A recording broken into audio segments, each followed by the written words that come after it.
Doctor doctor வணக்கம். வணக்கம் sir. Doctor, தொடர்ச்சியாக விஜயனுடைய பிரச்சார பாணி சரி, ஊருக்கு ஏதாவது பிரச்சனைகளை மையப்படுத்தி மாறும், நாமளும் அதை பேஸ் பண்ணி ஒரு விவாத நிகழ்ச்சியை நகர்த்திட்டு போகலாம் அப்படிங்கிறது தான் எங்களுடைய விருப்பமாகவும் இருக்கிறது. இப்போது வரை இருக்கிறது சரியா? ஆனால் அவருடைய பாணி மாறவே இல்லை அப்படிங்கிறதுனால தான் நாங்கள் இன்னைக்கு இந்த தலைப்பை நாங்கள் எடுத்தோம். அவர் தொடர்ச்சியாக தான் பழிவாங்கப்படுகிறேன், தன்னை குறித்து அவதூறு பரப்புகிறார்கள், பொய்யான அவதூறு பரப்புகிறார்கள், அது யாருன்னு உங்களுக்கே தெரியும் அப்படின்ட்டு அதையும் சொல்ல மாட்டேங்கிறாரு, மக்கள்கிட்டே விட்டுறாரு. படத்தை முடக்கிறாங்க, இந்த இறந்ததுல என்னை குறித்து அவதூறு பரப்புறாங்க, இப்படி குடும்ப விவகாரங்கள் குறித்து அவதூறு பரப்புறாங்க, என்ன வெளியிலேயே வரக்கூடாது அப்படிங்கிறதுக்காக எஸ்ஓபின்னு போட்டது. உண்மையில அது எஸ்ஓபி கேட்டு கோர்ட்டு கேஸ் போட்டதே அவங்க தான். எஸ்ஓபின்னு ஒன்று புதுசா கொண்டு வந்து அதன் மூலமாகவும் டார்கெட் பண்றாங்க அப்படின்ட்டு ஒரு வகையான ஒரு எமோஷனலை மக்கள் மத்தியில் ஒரு கடத்த விரும்புகிறார் சார். அதை சொல்லும்போது அவருடைய அந்த குரல் தழுதழுக்குது, ஒரு மாதிரி ஆதங்கப்படுது, ஆவேசப்படுது, ஒரு மாதிரி பலவிதமான ரியாக்ஷன்ஸை ரசவாதங்களை காட்டுகிறது. அவர் அதை பேசும்போது கீழே இருக்கிறவங்ககிட்டையும் அதுக்கான எமோஷனை அவர் ரிசீவும் பண்றாரு.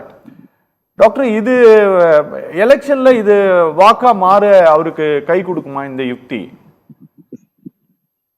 இல்ல, அது இது கை கொடுக்குமா கை கொடுக்காதா அப்படிங்கிறது கரெக்டா அது எலெக்ஷன் ரிசல்ட் வந்த பிறகுதான் அது தெரியும். அது எந்த அளவுக்கு கன்வெர்ட் ஆகுது, எந்த அளவுக்கு அந்த அந்த ரசிகர்கள் ஓட்டா கன்வெர்ட் ஆகுது, இல்ல அவரை பார்க்க வந்த கூட்டங்கள் எந்த அளவுக்கு அவர் வாக்கா மாத்துறாங்க அப்படிங்கிறது ஒரு $1 மில்லியன் கொஸ்டின் தான். யாருக்குமே அது தெரியல. சரி, எல்லாத்துக்கும் ஒரு விதமான அச்சம் கலந்த உணர்வு தான் இருக்குது. என்ன இருக்குது, இதை மாறுமா, இதை மாறாதா, இதை பார்க்க வந்த கூட்டமா, இல்ல அரசியல் கூட்டமா அப்படிங்கிறது. ஆனா இப்ப அவரு பரப்புரையிலையும் மற்ற நடக்கக்கூடிய நிகழ்வுகள்லாம் பார்த்து அவர் 3 விதமான அரசியலை தான் முன்னெடுக்கிறார்.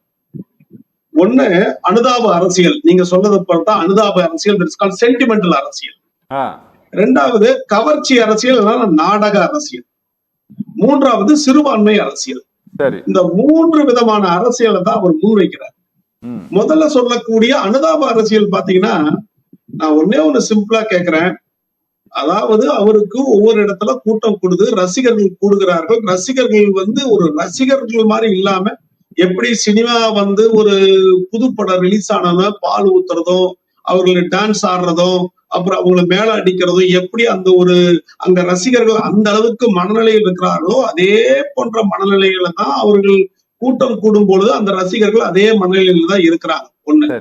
அப்போ எல்லா இடத்துலயும் மீட்டிங் நடக்கும் போதும் கிட்டத்தட்ட ஒரு 5000 பேர் கூடுறாங்க, 10,000 பேர் கூடுறான்னு வச்சுக்கோங்க. அந்த 10,000 பேர்த்துல பைக்ல போனவங்க ஒரு 200 பேர் 100 பேர். ஏன் அங்க இருக்கக்கூடிய தலைமைக்கோ ஆதவ அர்ஜுனாவுக்கோ புசி ஆனந்த் அவர்களுக்கோ எப்பா நம்ம வண்டி தள்ளிட்டு வர்றீங்க, நீங்க பின்னாடி வர்றீங்க, பைக்ல வர்றீங்க, பைக்ல வரும்போது பைக்ல வராதிங்க, தள்ளி வாங்க, ஒரு 30 அடி 50 அடி தள்ளி வாங்க. இல்ல அவங்க அவங்க ரசிகர் மன்றத்துல காவலாளிகளை அவங்களுடைய பாடி கார்ட்ஸ் இதெல்லாம் போட்டு அதை கேரி பண்ணி அவங்க பைக்ல அதுக்கு பின்னாடி அவங்கள வர வைக்கலாம். இல்ல, இது எல்லாம் சாத்தியம் தானே? சாத்தியம் இல்லாத ஒண்ணு இல்லையே. அப்போ சாத்தியமாகக்கூடிய விஷயங்கள் எல்லாம் மறுக்குது. எப்படி மறுக்குது அப்படின்னா, என்ன கேட்டா, இந்த சென்னை போன்ற இந்த மாதிரி இருக்கக்கூடிய கார்பரேஷன் இருக்கக்கூடிய இந்த மீட்டிங் செட்டப் போனும் தெரியுது. தொடர்ச்சியாக அதுல அடிபடுறதும், அந்த பாட்டில வீசுறதும், அந்த ரசிகர்கள் பின்னாடி தொங்குவதும், எல்லா மீட்டிங்லயும் நடக்கிறதும் ஒரு மீட்டிங்ல நடந்தா அது இயல்பு, தொடர்ச்சியா நடந்தா அதுல சந்தேகம் வருகிறது. அப்போ அதை வேண்டுமென்றே திட்டமென்றே பரப்புகிறார்கள். அவங்களுக்கு தெரியும், இந்த மாதிரி திட்டமாக வேண்டுமென்றே பரப்பினால் கண்டிப்பாக இது லா அண்ட் ஆர்டர் ப்ராப்ளம் வரும். லா அண்ட் ஆர்டர் பிறந்து வந்தா பிரச்சனை கிரியேட் ஆகும். அந்த பிரச்சனை கிரியேட் ஆச்சுன்னா நம்மளுக்கு கண்டிப்பா பர்மிஷன் கொடுக்க மாட்டாங்க. அப்படி பர்மிஷன் கொடுக்கலன்னா அதை வச்சு அரசியல் பண்ணலாம். ஒண்ணு. ரெண்டாவது, நம்ம விஜய் அவர்கள் எப்பவுமே நம்ம டாக்டர்ஸா இருக்கட்டும், நீங்க எல்லாம் இருக்கட்டும், ஒரு முறை நீங்க டியூட்டி பண்ணீங்கன்னா போஸ்ட் டியூட்டி ஆஃப் எடுத்துக்குவீங்க, டியூட்டி ஆஃப் எடுத்துக்குவீங்க. அதே மாதிரி அவர் ஒரு மீட்டிங் போனோம்னா 2 நாள் ஆஃப் எடுத்துக்குவாருங்க பொதுவா. போஸ்ட் டியூட்டி ஆஃப்னு சொல்லுவாங்க. நம்ம கவர்மெண்ட்ல எல்லாம் தெரியும் டியூட்டி ஆஃப் இருக்கும். அந்த மாதிரி டியூட்டி ஆஃப் எடுத்துக்கிட்டு தான் வருவாரு. அப்போ அவங்க இருக்கக்கூடிய முன்னணி தலைவர்களுக்கும் தெரியும் இவர் டியூட்டி ஆஃப் எடுப்பாரு.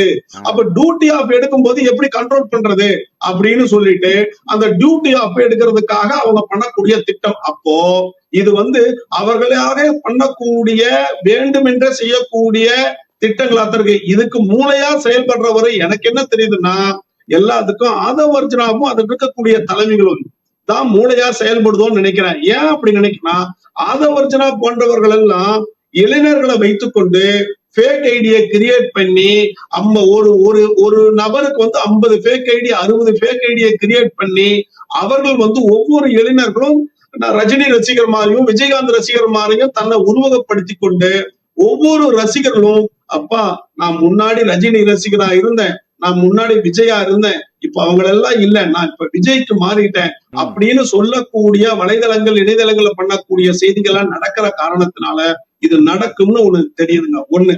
ரெண்டாவது, இது ஒரு கவர்ச்சிகர அரசியல் சொல்றேன், சினிமா அரசியல் சொல்றேன். எப்படி அப்படின்னா இவர் பேசக்கூடிய பேச்சுக்கள், பேச்சுக்கள் பார்த்த திருநெல்வேலியில் இப்ப பேசின பேச்சு, அவருடைய பேசின பேச்சுக்கள் எந்த விதமான அரசியலை முன்னெடுக்கிறாரோ, அவர் எடுத்திருக்கக்கூடிய ஒரு பெரியார் அரசியல், ஒரு அம்பேத்கர் அரசியல், இல்ல ஒரு சமத்துவ அரசியல், இல்லை மதவாதத்தை இந்த நாட்டிலே விதைக்கக்கூடிய பிஜேபி எதிர்க்கக்கூடிய அரசியலை எதிர்த்து தத்துவார்த்த ரீதியாக அரசியல் ரீதியாக எந்த விதமான கருத்துக்களும் பேசல. அவர் பேசல ஒண்ணு பேசினாரு, எனக்கும் மக்களுக்கு இருக்கக்கூடிய உணர்வு அது உணர்வு இல்ல, அது அதற்கு மேல கண் கலக்கம் அப்படின்னு சொல்லிட்டு அந்த மாதிரி ஒரு உணர்வு பொங்க பேசுகிறாரு. இது ரெண்டாவது. மூன்றாவது பேசுறது முக்கியமான அரசியல். எனக்கு சிறுபான்மை மக்கள் எல்லாம் எனக்கு ஓட்டு போட்டுடுவாங்க, அது எல்லாம் சிறுபான்மை மக்கள் என்கிட்ட வந்ததுனால இருக்கக்கூடிய திமுக கட்சிகளுடைய ஓட்டுக்கெல்லாம் பிரிஞ்சிடும், அவங்க எல்லாம் பயப்படுறாங்க அப்படின்னு சொல்றாரு. நான் ஒரே ஒரு கேள்வி கேட்கிறேன், இந்த சிறுபான்மை மக்களுக்காக தன் பெயரிலே சிறுபான்மை என்கிற ஒரு ஜோசப் என்கிற ஒரு பெயரை வைத்தால் மட்டுமே அவர் சிறுபான்மைக்கு ஆதரவாக இருப்பாருன்னு சொல்ல முடியாது. இந்த சிறுபான்மை மக்களுக்காக இப்ப இருக்கக்கூடிய பத்தி எறியக்கூடிய ஒரு விஷயம், கிறிஸ்துவர்களுக்கு எதிராக இருக்கக்கூடிய இந்த தன்னார்வ தொண்டு நிறுவனங்களுக்கு எதிராக வந்திருக்கக்கூடிய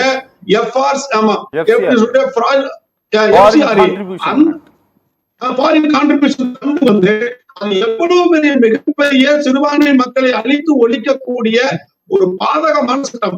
அந்த திட்டத்தை எடுத்து படிச்சு பாத்தீங்கன்னா எடுத்துக்கும் அதை விற்க முடியும், ஆளுநர் செய்ய முடியும், தொண்டு நிறுவனங்களே இல்லாம பண்ணக்கூடிய அந்த அரசியலை பத்தி ஒரு வார்த்தை பேசுறாருன்னா ஒரு வார்த்தை பேச முடியாது.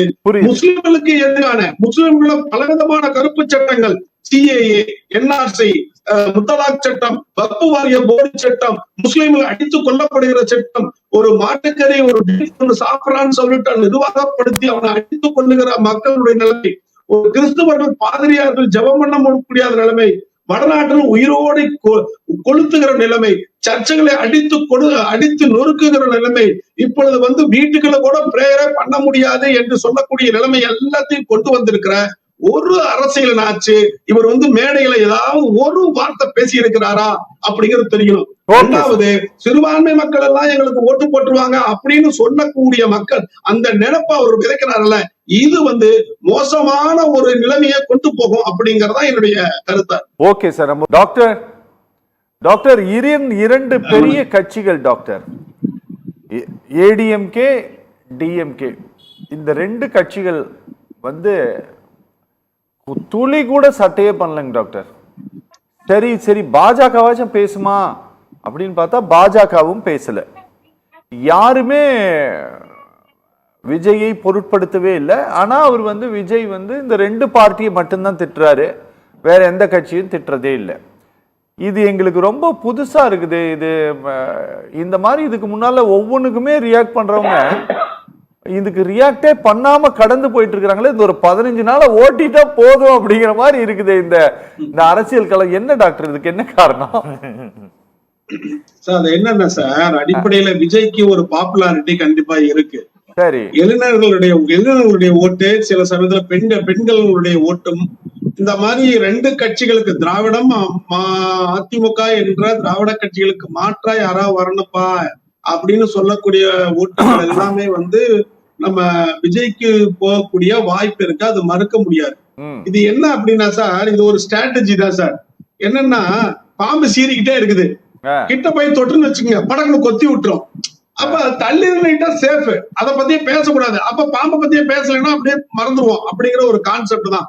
இப்ப அதிமுக இருக்கக்கூடிய இவருனா அதிமுகவும் திமுகவும் மற்ற எந்த கட்சிகளும் அவரை பத்தி பேசாம இருக்கிறதுக்கு காரணம் என்ன? பேசி கேசி அதுல ஏதாவது பிரச்சனையாகி நம்மளுக்கு ஒரு ப்ராப்ளம் அதனால நம்மளுடைய பிரச்சனை பேசும் பொருள் ஆயிருமோ அப்படிங்கிற ஒரு உணர்வு தான் சார். அது உண்மைதான். அத அப்போ ஒரு ஆங்கிலத்துல ஒரு பழமொழி உண்டு, ignorance is the best means of insultation சொல்லுவாங்க. அதாவது யாரையாவது ஒருத்தரை நீங்க இக்னோர் பண்ணணும் அப்படின்னா நீ ஜஸ்ட் அமைதியாயிரும் அப்படின்னா போதும். அவங்ககிட்ட போய் பேசி தர்க்கம் பண்ணி அதெல்லாம் பண்ணவே தேவையில்லை அப்படிங்கிற ஒரு கான்செப்ட் தான். ஆக திராவிட கட்சிகளா இருக்கட்டும் மத்த கட்சிகளா இருக்கட்டும் அவரை பத்தி பேசாம விட்டாவே ப்ராப்ளம் சால்வ் ஆயிரும், குறைஞ்சிரும். பேச பேச பேச பேச மேல மக்கள் மத்தியில இன்னும் அந்த கெயின் இன்க்ரீஸ் ஆயிட்டு தான் இருக்கும். இப்ப ஒண்ணு இல்ல, இப்ப சேலம் மணிகண்டன் சார் இருக்காரு, மணிகண்டன் சார் பத்தி ஒரு 10 நாளா பேசாம விட்டுன்னு வச்சுக்கங்க, அவருடைய பவர் அவருடைய பாப்புலாரிட்டி குறைஞ்சிரும். அவரை பத்தி மணிகண்டன் சார் அப்படி பேசிட்டாரு இப்படி பேசிட்டாரு பேச பேச பாருங்க அவர் பாப்புலாரிட்டி ரைஸ் ஆயிட்டே இருக்கும். அதே ஒரு கான்செப்ட் தான் சார். நல்லதா தான் சார் சொன்னேன் மணிகண்டன் சார் உங்களை பத்தி. அதுதான் விஜய் கட்சி மாற்றம் தேடி நாங்கள் வர்றோம் அப்படின்னு சொல்றாங்க. மாற்றத்தை தேடி வர்றோம்னு சொல்றாங்க. எந்த மாற்றத்தை தேடி அவர் சொல்றான்னு சொல்லவே இல்லை. அதாவது சார், இந்த நாட்டுல மாற்றம் தேடினா 3 காரியங்களை சிந்த வேண்டும். ஒன்று ரத்தம் சிந்த வேண்டும், இல்லை என்றால் வேர்வை சிந்த வேண்டும், இல்லை என்றால் கண்ணீர் சிந்த வேண்டும். கடைசியாக கண்ணீர். இந்த 3மே சிந்ததில்லை. அவரு ரத்தமும் சிந்தனதில்லை, வேர்வையும் சிந்தியதில்லை, கடைசியில் கண்ணீர் சிந்தலான்னு பார்த்தா கண்ணீரும் சிந்தவில்லை. இந்த 3ம் தெரியல சார். ஆனா பொது வாழ்க்கையில் இந்த 3மே சிந்தாதது மாற்றத்தை தேடி நாங்கள் இருக்கிறோம் என்று சொல்லுகிறாரே ஒழிய எந்த மாற்றம் என்று சொல்லுவதே இல்லை. அதற்கான அரசியலை பேசுவதில்லை. என்ன அவரு அப்படின்னா, கட்சிக்காரங்களோ இளைஞர்களோ அவர்கள் எல்லாம் படத்துக்கு பால் ஊத்துறாங்க பாருங்க, நல்லா மில்க் ஊத்துவாங்க, அந்த மாதிரி பால் ஊத்தி ஊத்தி ஊத்தி பண்ற அந்த ஒரு ஜோர்ல இருக்கிறதுனால அதனால அவர் அந்த ஒரு கான்செப்ட்ல இருந்து இதெல்லாம் சரியாயிடும் அப்படின்னு நினைக்கிறாங்களா? கட்சிக்காரர்கள் இருக்கலாம், பால் யாருக்கு ஊத்துறாங்கன்னு தெரியல அப்படின்னு தான் நினைக்கிறேன். நீ வரக்கூடிய தேர்தல் முடிஞ்சாதான் அது தெரியும்.